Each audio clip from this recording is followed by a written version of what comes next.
महाविद्यालय छात्र छात्री माने आमर श्रेणी चतुर्थ। आज आम चतुर्थ श्रेणी साहित्य बहिर हजिला दिनर कथा विषयटी को अभिनय माध्यम आपण किसी सूचना देवाक चाहूँ। आपण मैंने देखु आपण मानकर मतामत दियंतु।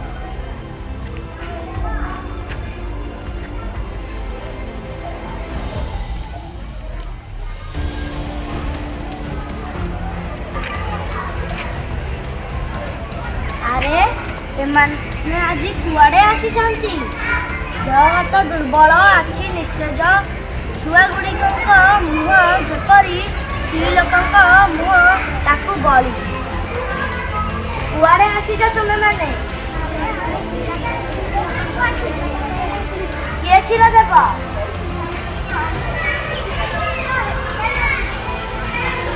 अच्छा सुदाम ताहले मते न जणाई मो बिना मतरे एमानंकु क्षीर दे पैसा रखुची। आज सुदाम घर विदा हेब किंतु सुदाम तो सेपरी लोक नुहे। सुदाम सुदाम आज्ञा बाबू तू एमानंकु सबुदिन क्षीर देउछु? आज्ञा बाबू हेले कौन पाई? कोठी खर्च बाबद ढेर सारा क्षीर बड़क पड़ुची सेगुड़िक हेब कौन एमानंकु बिकी जेतिकी पैसा हेउची सेथिरे गाई मानक पई चुली चोकड़ा नड़ा पाड़ इत्यादि किणी खाइबाकू देउछि। हई रे लोके सुनिले कौन कहबे? मु ए गरीब लोक गुड़ा को क्षीर बिकिबी? छी छी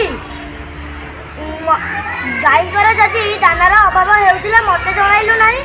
खाइबाकू देई न पारिले मु गोटी गोटी करी सबू गाई बिकी देबी सिना हेले क्षीर बिकी पारिबी नाही।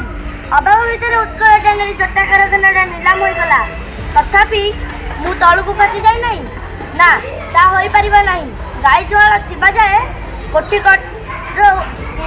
खर्चरू काटी एमानंकु क्षीर दिया जिवो। मधुबाबू 1848 मसीहा एप्रिल मास 28 तारिख में जन्मग्रहण करथिले। तांका पितांका नाम चौधरी रघुनाथ दास एवं माता नाम पार्वती देवी। से खाद्य मधुबाबू नित्यदिन खाऊे पोषाटी कुटा उषुण चाउलर भात 2-4 खंड अमृतभंडा सिझा अल्प किछि क्षीर 4-5 मुठा खई तांकर अति प्रिय जलखिया थिला जे मर्मे मर्मे ओडिया मानकर दुख दुर्दशा अनुभव करथिले से किपरि क्षीर बिकी पारि थांते ता पुनी दुखी दरिद्र मानकु।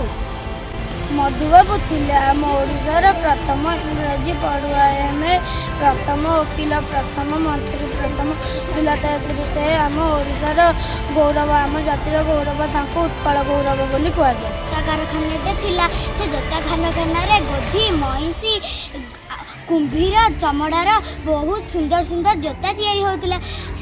से जोता देश विदेश को चालन होता कम टिके खईजा देखिले से बिड़ा बिड़ा जोता पटी दौले। एथिपाई मधुबाबूंकर टंका पैसा घोर अभाव घटिला। सी उत्कल टैनरी नामक जोता कारखानाटीर करज न सुझी पाड़ी से जोता कारखानाटी नीलाम होईगला।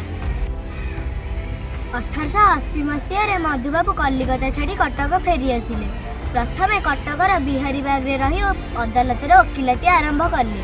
परे कटकर मिशन रोड रे घर तोली शेष जीवन पर्यंत सेठारे रही। वर्तमान तांकरी घरे शैलबाला महिला कॉलेज छिड़ा होईची। सेही कॉलेज हत्तारे मधुसूती नामक एक कोठारी अच्छी। सेठारे मधुबाबूंकर पगड़ी चषमा साल दोसड़ा इत्यादि साइता होई रही।